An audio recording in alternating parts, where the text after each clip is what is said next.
I knew the exact moment I was going to be screwed over. It wasn't when the security guard refused to look me in the eye, and it wasn't when my badge stopped working. It was the moment Jordan Carr, our vice president of product, a man whose entire technical knowledge could be written on a grain of rice with a crayon, smiled at me. You know that smile.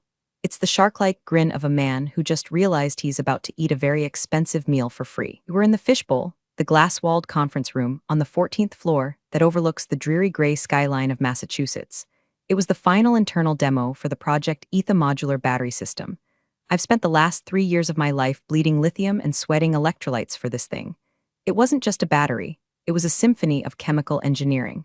A modular power cell that didn't just store energy. It managed thermal runaway with a passive cooling architecture I dreamt up during a fever dream in 2021. It was beautiful. It was worth millions. And it was sitting there on the mahogany table, humming softly like a purring cat. I looked around the room. The CEO, Marcus, was there, looking at the prototype like it was a pile of gold bullion. The investors were leaning forward, their eyes glittering with the reflection of potential stock buybacks. And then there was Jordan. Jordan, who wears suits that cost more than my first car and smells like Santal 33 and unearned confidence. So Jordan announced, standing up and smoothing his tie. As you can see, the thermal efficiency is up 40% from last quarter. We're ready for the license rollout. I took a sip of my lukewarm water. We didn't do anything, Jordan. I did. I spent nights sleeping under my desk. I ran the simulations that kept crashing the server farm. You were busy playing golf and posting LinkedIn thought pieces about synergy. Speaking of synergy, if you're enjoying this descent into corporate madness and want to see a woman absolutely dismantle a tech bro's ego, go ahead and hit subscribe and maybe drop a like. It fuels my rage fire better than caffeine, and trust me, we're going to need a lot of fuel for where this story is going. Back to the room. The air was thick with the smell of dry erase markers and greed. Marcus turned to me. Sienna, it's remarkable. The density metrics are off the charts. Thank you, Marcus, I said, keeping my face neutral. The key was the anode structure. It allows for rapid ion transport without the heat buildup. Right, Jordan interrupted, stepping in front of me to block Marcus's line of sight. The architecture is key. Exactly what I've been pushing the team toward. Had pushed the team toward using cheaper materials that would have turned the battery into a hand grenade, but I didn't say that. I just watched him work the room. I watched him claim credit for the late nights, the breakthroughs, the agonizing failures. It's a dance I've seen 1,000 times in this industry. The creators build the castle, and the suits move in and change the locks. But there was something different today. Usually, Jordan ignores me. Today, he was watching me, like a predator watching a gazelle with a limp. As the meeting wrapped up and the investors started shaking hands, murmuring about disruptive tech and Q3 projections, I started packing up my notes. My laptop felt heavy, like it was loaded with secrets. Jordan sidled up to me. He leaned in close, invading my personal space with that overpowering cologne. Great work today, C, he said. He calls me C. I hate it. My name is Sienna. It's on my badge. It's on the patent filings. Thanks, Jordan, I replied, snapping my notebook shut. Just doing the job. Yeah, about that, he said, his voice dropping to a conspiratorial whisper. We're going to need to finalize the documentation packet by EOD tomorrow. Just make sure your signature is on the handover, sweetheart. We want everything clean for the auditors. Sweetheart. The word hung in the air like a bad fart. He hadn't called me that in 2 years. Not since I corrected his math in front of the board. Why now? Why the sudden informality? And why was he so obsessed with the handover? The documentation was already in the shared drive. He had access. I'll update the files, I said, testing him. No, he smiled, and the temperature in the room seemed to drop 10 degrees. Physical copies. Signed. We're updating the IP registry. Just tie up the loose ends, okay? He patted my shoulder. A condescending, proprietary pat, like you'd pat a dog before you take it to the vet to be put down. I watched him walk away, high-fiving the CFO. My stomach churned. It wasn't the sweetheart. It was the handover. You don't ask the lead inventor to sign a handover for a project they are currently leading unless they aren't going to be leading it much longer. I looked down at the prototype. The LED indicator pulsed a steady, calm green. Everything was working perfectly. You have no idea, do you? I whispered to the battery. I walked back to my lab, my heels clicking on the linoleum. The R&D wing was quiet. My team had already left for the day to celebrate the successful demo.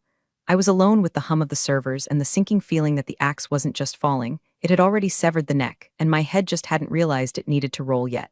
I sat at my desk and opened my email. Nothing. No good job from HR, no bonus notification.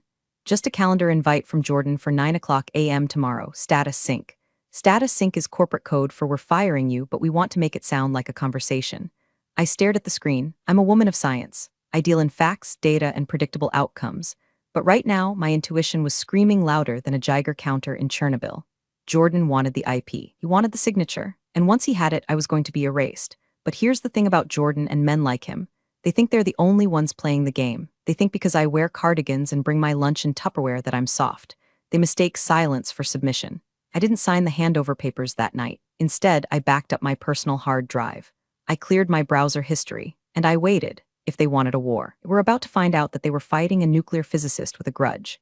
The next morning, the sky was the color of a bruised plum. Massachusetts weather always knows how to set a mood. I pulled into the parking lot at 8:45 a.m., 15 minutes early for my execution, my status sync. I walked up to the side entrance, the one near the labs that I've used every day for 7 years.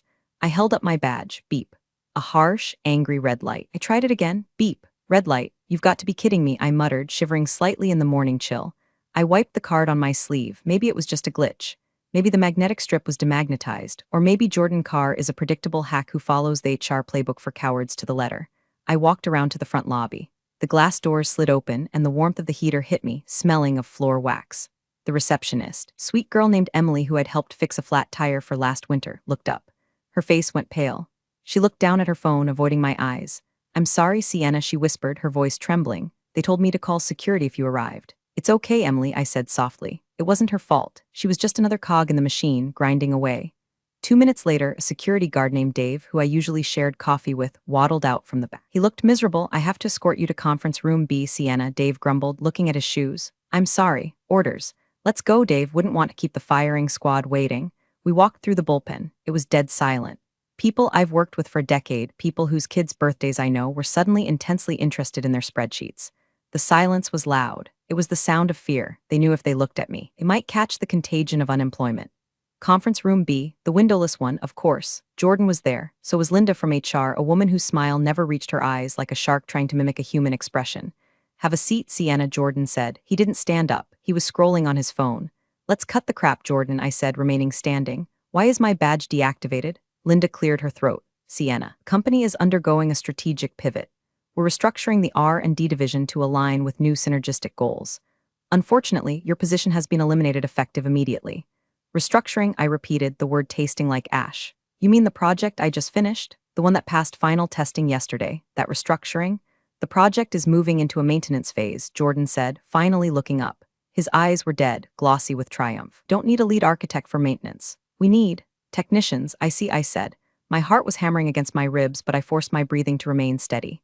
"Inhale, exhale. So 7 years of service, 3 patents, and millions in revenue, and I'm out?" "It's at will employment, Sienna," Linda chirped, pushing a folder across the table. "We're offering a generous severance package, 2 weeks for every year of service. Standard NDA, standard non-compete." Looked at the folder, the hush money packet, and my personal files, I asked. "My notebooks, the prototypes on my desk, company property," Jordan interjected quickly. Too quickly. "Everything created on company time, using company resources, belongs to us. It's in your contract, you know the drill." "What about the handover paperwork you asked for yesterday?" I asked, locking eyes with him. "We'll handle it internally," Jordan smirked. "Since you're no longer an employee. Your signature isn't required anymore. We have the files. We have the tech. We'll take it from here." There it was. The confession. He didn't need me to sign it over if he simply fired me and claimed blanket ownership. He thought he was being clever. He thought he had found a loophole. He was going to take my name off the patent application, slap his own on it as project lead, and ride my genius all the way to a C-suite promotion. "I want a copy of my original employment agreement included in my exit file," I said. My voice sounded strange to my own ears, distant, robotic. Jordan laughed. A short, barking sound. "Why, it's standard boilerplate. You signed it 10 years ago. I want it for my records," I insisted. "Fine," Linda sighed, typing something into her laptop. "I'll email it to your personal address along with the termination letter." "Do it now," I said. "Excuse me?" Jordan bristled. "Do it now, before I leave the building. I want to see the notification on my phone." Jordan rolled his eyes. "Jesus, Sienna, you're being dramatic. Just send it, Linda, so we can get her out of here." Linda tapped a few keys. Ping. My phone buzzed in my pocket. "Received," I said. I picked up the severance folder. I didn't open it. "I assume Dave is waiting to walk me out." "He is," Jordan said, leaning back in his chair, hands behind his head. "Good luck, Sienna. Maybe you can find a teaching gig. I hear high schools are desperate for science teachers." The insult was meant to sting. It was meant to belittle me, to reduce me from inventor to failed academic. But all I felt was a cold, crystallizing clarity. He thought he had won. He thought he had stripped me of everything, my job, my project, my dignity. I turned to the door. I didn't slam it. I didn't scream. I didn't cry. I walked out with the precision of a clock mechanism. As Dave escorted me to the parking lot, past the dumpster where my career was supposedly rotting, I gripped my phone tight. Jordan Carr had made a critical error in his calculations. He assumed that because I was quiet, I was passive. He assumed that because I was a woman in her 40s, I was grateful just to be in the room. He forgot that I'm an engineer. And the first rule of engineering is always check the specs, especially the specs you wrote yourself. To understand how Jordan Carr just signed his own death warrant, we have to travel back in time. 10 years to be exact. I wasn't the hardened, cynical veteran I am now. I was younger, hungrier, and working for a chaotic startup called Voltaic Solutions that was being acquired by the massive conglomerate I just got fired from. Acquisitions are messy. It's like a marriage where both families hate each other and are fighting over the wedding registry. There were lawyers everywhere, suits flying back and forth, equity being diluted and promises being broken. They wanted me bad. I was the talent. The acquisition was contingent on retaining the core engineering team. I sat in a conference room much like the one I was just kicked out of. But back then, the table was covered in pizza boxes and half-empty Red Bulls. Hiring manager was a guy named Rick. Rick was nice, but he was overwhelmed. The legal team from the parent company was throwing contracts at us like confetti. Standard employment agreement, IP assignment protocol, non-disclosure agreement. Most of my colleagues just signed. They saw the salary bump, the stock options, and the shiny new badge, and they scribbled their names without reading the fine print. But I read everything. It's a habit. Maybe a compulsion. My father was a watchmaker. He taught me that the smallest gear, if ignored, is the one that stops the clock. I was reading the intellectual property assignment section. It was draconian. Paragraph 4, Section B. The company retains exclusive, perpetual, worldwide rights to all inventions, discoveries, and improvements made by the employee during the term of employment. Standard stuff. But then I saw the termination clause. It was vague. It implied that if I left, they kept everything. Forever. I didn't like that. I had ideas in my head that didn't belong to them yet. And I had a gut feeling that corporate loyalty was a myth, so I did something risky.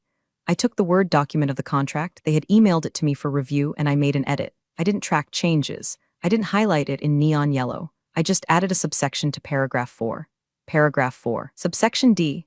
In the event that the employee is terminated without cause, as defined in Section 7, any and all intellectual property created by the employee that has not been explicitly and formally assigned via a separate, notarized deed of assignment at the time of termination shall immediately revert to the employee. It was a reversion clause, a poison pill. I sent the document back to Rick and the legal team. Here's the thing about corporate lawyers during a merger. They are tired. They are reading thousands of pages a day. They are looking for the big numbers, salary, equity, severance caps. They aren't looking for a single paragraph inserted by a mid-level engineer in the IP section. I went into the signing meeting. The lawyer, an exhausted-looking woman with coffee stains on her blouse, slid the contract across the table. "Did you make any changes to the comp structure?" she asked, rubbing her temples. "No," I said honestly. "The salary is fine, great, sign here, here, and here." She didn't read it. Rick didn't read it. They just wanted the deal closed so they could go home. I signed it. They countersigned it. For 10 years, that document has been sitting in a digital archive, gathering dust. Jordan Carr has never read it. Jordan Carr sees standard employment agreement and assumes it's the same boilerplate he gives to the interns. He assumes that because the company paid for the lab, the electricity, and the coffee, they own my brain. But Jordan forgot the most important rule of contracts. Specific terms override general terms. And he forgot the second most important rule. Never fire the person who knows where the bodies are buried, especially if she's the one who dug the graves. Back in the present, driving my Subaru away from the office, I thought about that clause. I thought about the cause for termination. Restructuring is not cause. Cause is stealing money, or punching a coworker, or burning down the building. They fired me without cause, and Jordan, in his arrogance, had specifically refused to let me sign the handover paperwork. He said, explicitly, since you're no longer an employee, your signature isn't required anymore. He played himself. By firing me before I signed the specific assignment deed for the modular battery patent, and by doing it without cause, he had just triggered paragraph 4, subsection D. The patent for the battery, the one potentially worth hundreds of millions of dollars, didn't belong to the company anymore. It belonged to me. I gripped the steering wheel, a small, terrifying smile spreading across my face. I wasn't just unemployed. I was the sole owner of the company's flagship product. They didn't have a clue. My house is quiet. It's a mid-century modern in the woods, paid for by the patents I sold them years ago. It's clean, organized, and devoid of live, laugh, love signs. Instead, I have framed schematics of the Apollo guidance computer. I kicked off my heels and walked straight to my home office. It's my command center. 3 monitors, a Herman Miller chair, and a laser printer that actually works because I fix it myself. I opened my personal email. There it was. The message from Linda, termination docs Sienna MPDF. I downloaded it. My hands weren't shaking. They were steady like a surgeon's before the first incision. I scrolled. Page 1, page 5, page 12. There it was. Paragraph 4, subsection D. It was still there. They hadn't doctored it. They hadn't noticed it. It was sitting there in black and white, a landmine waiting for a foot. I hit print. Printer word to life, the rhythm soothing. CH chunk, the sound of justice. I took the warm pages from the tray. I grabbed a yellow highlighter. I didn't slash at the paper. I carefully, neatly highlighted the clause. A straight, glowing yellow line. Then I went to the USPTO, United States Patent and Trademark Office website. I logged in with my inventor credentials. I pulled up the application for modular thermal regulated power cell architecture. Status pending. Applicant company name. Inventor Sienna Miller. Here's the kicker. The assignment of rights document, the legal form that officially transfers ownership from the inventor to the company, was listed as to be filed. That was the document Jordan told me I didn't need to sign. I printed that page too. I placed the two documents side by side on my oak desk. On the left, the contract saying the IP reverts to me if I'm fired without cause. On the right, the proof that the IP was never formally assigned before said firing. It was a beautiful logic loop, a perfect circle of incompetence. I could have called them right then. I could have emailed Linda and said, "Hey, you guys made a mistake." They would have panicked, maybe offered me my job back or tried to bribe me. But I didn't want my job back. I didn't want a bribe, I wanted blood. I wanted Jordan Carr to stand in front of the board and explain why the product he promised them, the product they were banking their fiscal year on, was currently owned by the woman he just fired for Synergy. I went to the kitchen and made a cup of Earl Grey. I stood by the window, watching the wind strip the leaves off the oak trees in my yard. Winter was coming, and for Jordan, it was going to be a long, cold freeze. My phone buzzed. A text from a colleague, Greg, one of the junior engineers. "Greg, holy shit, see, they just escorted you out? The place is in meltdown. Jordan is walking around like he owns the place, telling everyone to focus on the future. He's already moved his stuff into your office." I stared at the screen. He moved into my office. He was probably putting his feet on my desk right now. He was probably erasing my whiteboard, wiping away the equations that solved the thermal coupling issue. I typed back, "Greg, keep your head down. Don't sign anything. Watch the show." I deleted the text immediately after sending, no paper trail. I went back to my office and opened a new physical folder, a crisp manila folder. I labeled it in Sharpie, Exit Strategy. I slid the highlighted contract and the patent status into the folder. I wasn't going to strike yet. I needed them to commit. I needed them to go public with the lie. I needed Jordan to stand on a stage and claim he owned it. Because when you trap a rat, you don't snap the trap when it sniffs the cheese. You wait until it takes a bite. 2 days later, Wednesday, 2:00 p.m. EST. I was sitting in my living room, wearing yoga pants and a cashmere sweater, a glass of Chardonnay in my hand. On my laptop screen was the Q4 Strategic Outlook webinar. This was a public call for institutional investors, the big money, people who control the stock price. Jordan was on screen. He looked polished. He had clearly had a haircut. The lighting in the conference room was flattering, hiding the dark circles of a man who was probably realizing that running an R&D department is harder than it looks. "Welcome, everyone," Jordan said, flashing that shark smile. "I'm thrilled to share some updates on our flagship initiative, Project ETHA." I hit record on my screen capture software. As you know, Jordan continued, clicking a slide remote, "We have successfully completed the validation phase. The modular battery system is not just a concept. It is a fully realized product, wholly owned and developed by our internal team. Wholly owned." I took a sip of wine. "Say it again, Jordan," I whispered. "For the FTC, we have secured all necessary intellectual property rights," Jordan lied. He didn't even blink. He probably believed it. He probably thought Linda in HR had magically fixed everything with a filing cabinet. "And we are poised to begin licensing discussions with major automotive partners next month." The chat box on the side of the webinar was filling up with questions from analysts. Goldman Sachs analyst, "Can you confirm the patent status? Is the IP fully secured?" Jordan read the question. He nodded confidently. "Great question. Yes, the IP is fully secured. We have a robust patent portfolio surrounding this technology, and it is 100% company property." Gotcha. He just made a material misrepresentation to investors. That's not just a firing offense. That's go to jail territory. That's SEC investigation territory. He was selling a house he didn't own. I watched him wax poetic about my thermal cooling system.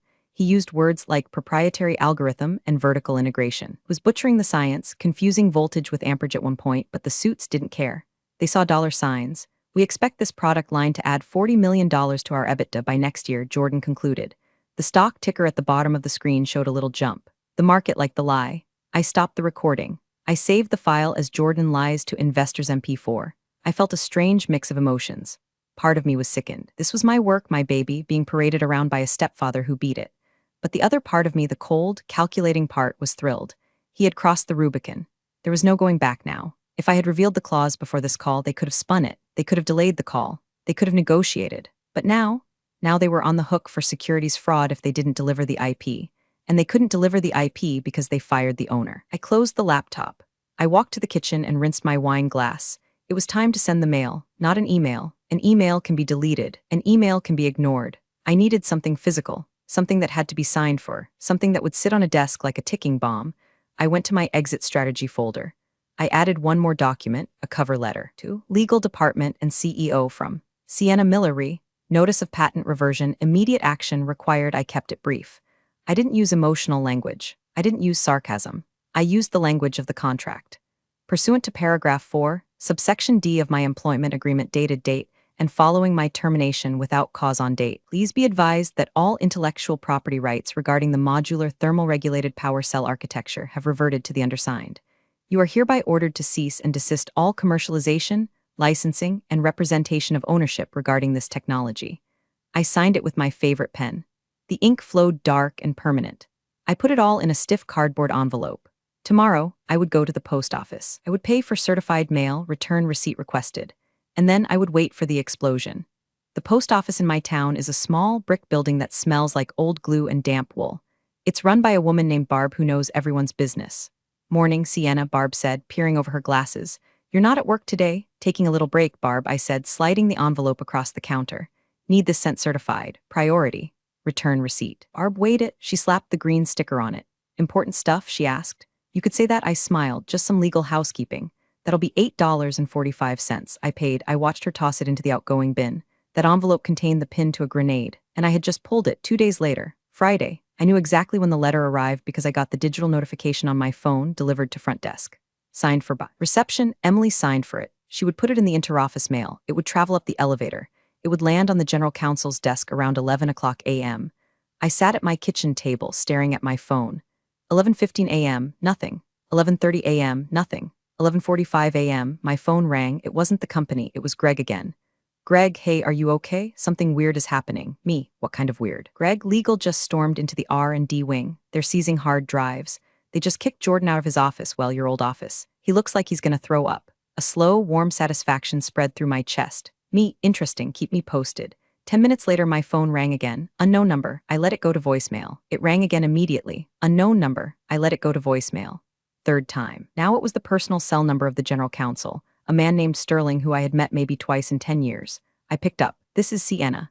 Sienna, this is Sterling from legal. His voice was tight, breathless. He sounded like he was running. We received your letter. I assumed you would, I said, picking at a loose thread on my sweater. Sienna, there must be a misunderstanding. The clause you referenced, it's highly irregular. Is it? I asked innocently. It's in the contract. You have a copy. I sent you a copy.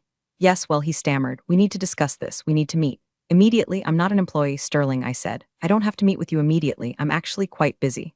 Sienna, please, this is serious. We have investors. We have the board. I know, I said, my voice dropping to 0 degrees Kelvin. I watched the webinar. Wholly owned, right? That's what Jordan said. Silence on the other end, dead. Heavy silence. He knew that I knew. What do you want? Sterling asked. The arrogance was gone. It was just fear now. I want Jordan to know, I said. I want you to explain it to him. Slowly, use small words. Sienna, I'll be in touch regarding licensing terms next week, I said.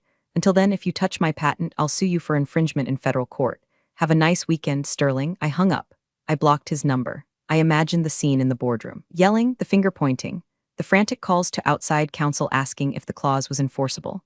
Spoiler, it is. I had a lawyer friend check it in 2015. They were scrambling. They were realizing that they had built a skyscraper on land they didn't own, and the landlord just showed up with a bulldozer. But I wasn't done. The private panic wasn't enough. Jordan needed public consequences. I opened my laptop again.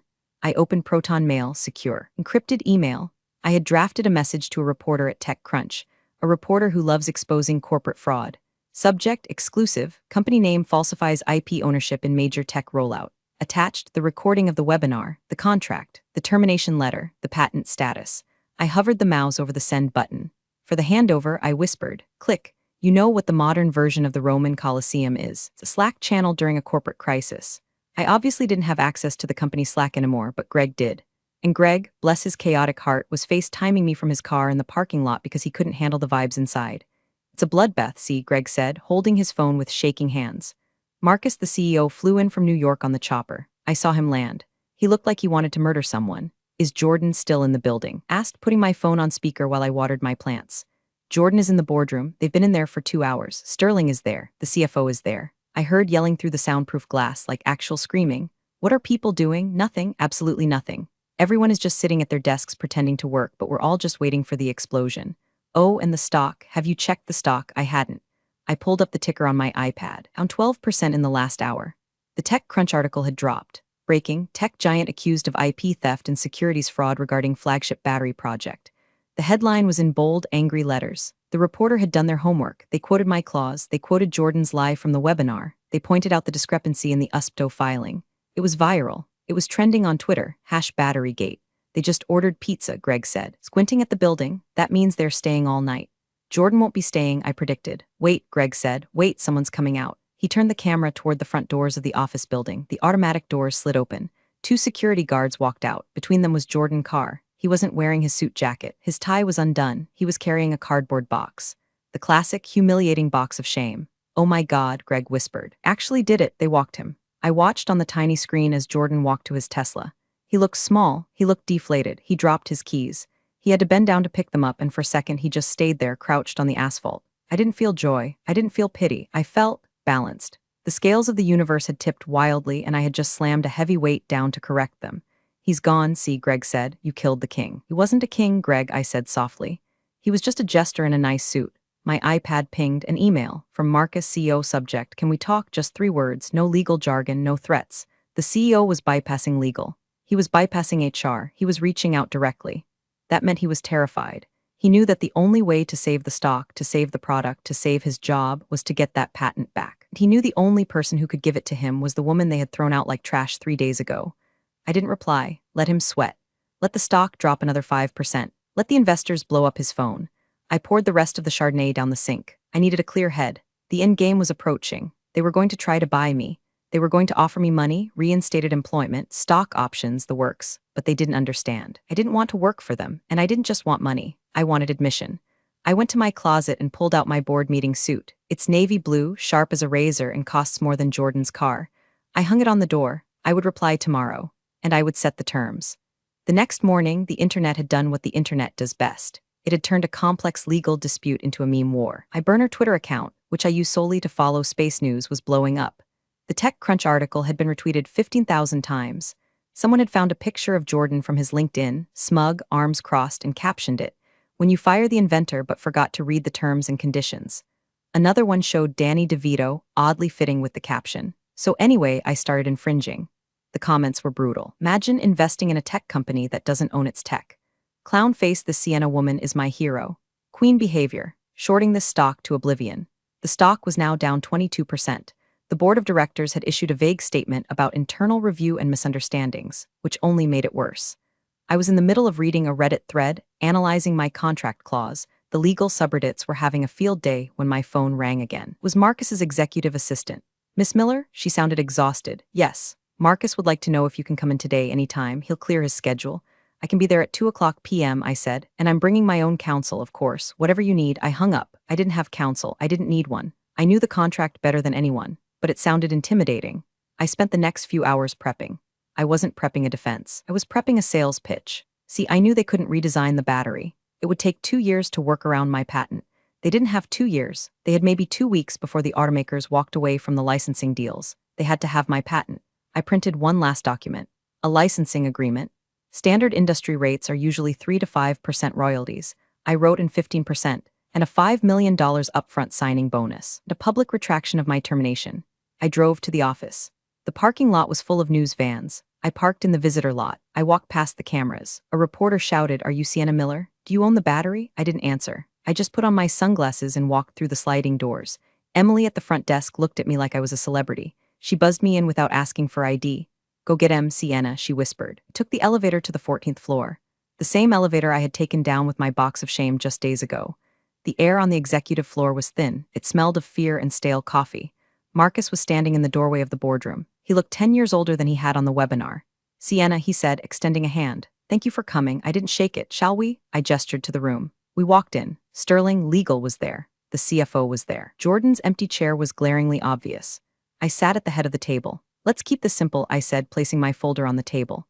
The sound echoed in the silent room. "You have a product you can't sell. I have a patent I don't need. We have a supply and demand issue." Marcus sighed, rubbing his face.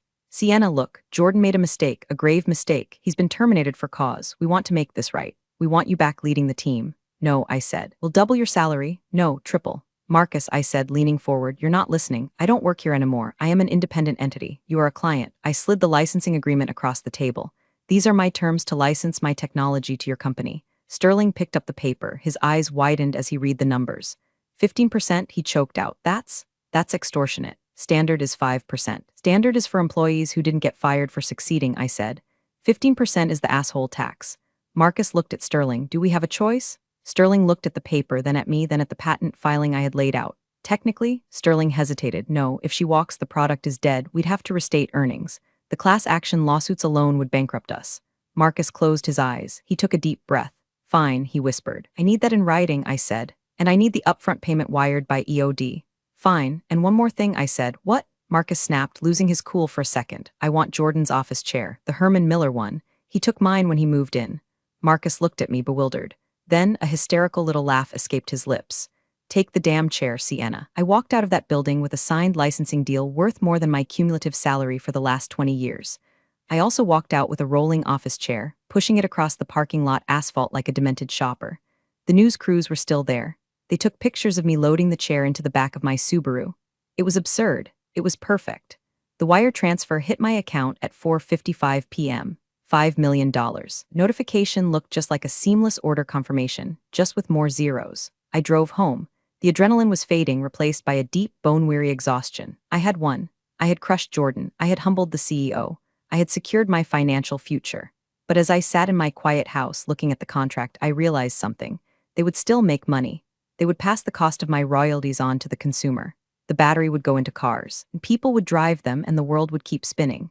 Jordan would probably get a job at a startup in 6 months, spinning his firing as a philosophical difference regarding IP strategy.